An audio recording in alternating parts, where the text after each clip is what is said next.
Assalamualaikum warahmatullahi wabarakatuh. Perkenalkan, nama saya Yulida Trihadianti dari Prodi Sastra Indonesia Universitas Islam Negeri Sunan Ampel, Surabaya. Dalam video kali ini, saya akan menjelaskan mengenai langkah-langkah pembuatan surat. Dalam langkah-langkah pembuatan surat, itu ada 6.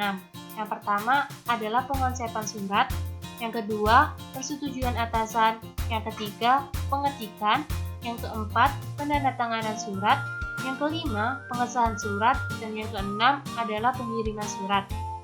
Yang pertama, pengonsepan surat. Konsep surat disebut sebagai draft. Konsep surat dibuat oleh sekretaris atau bawahan berdasarkan ide dari pimpinan atau dari kepala bagian atau seksi. Konsep surat tergantung dari jenis surat yang akan dibuat. Adapun cara untuk membantu membuat konsep surat, yang pertama adalah ditetapkan tujuan.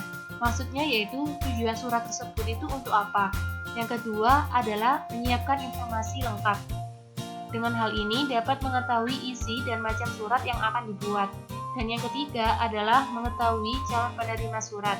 Ketika sudah mengetahui siapa calon penerima surat, maka kita dapat menentukan gaya bahasa yang cocok dan pas dalam pembuatan surat tersebut.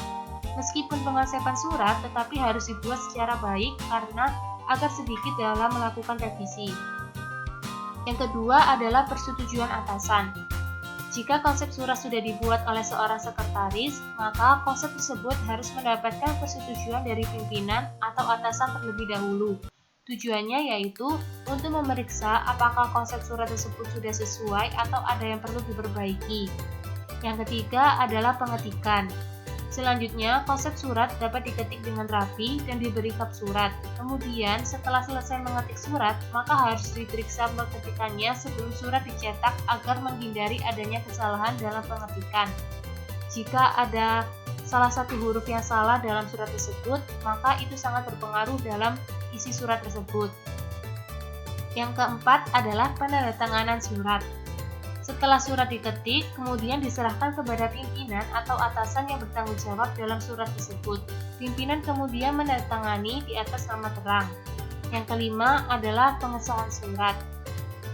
Surat yang sudah ditandatangani kemudian diberikan cap surat atau stempel untuk syarat sebagai sahnya surat yang sudah dikeluarkan.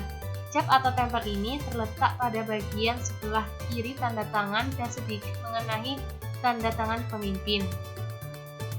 Yang keenam adalah pengiriman surat.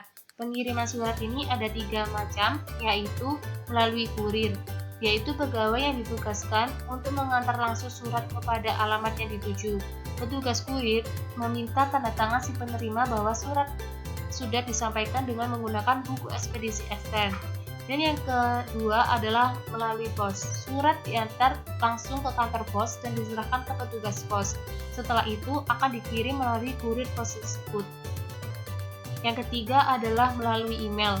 Jadi dengan adanya media elektronik yang sudah maju, surat dapat dikirim melalui email. Sekian dari video yang saya berikan, semoga dapat bermanfaat. Kurang lebihnya mohon dimaafkan apabila ada kesalahan dalam pengucapan. Terima kasih. Wassalamualaikum warahmatullahi wabarakatuh.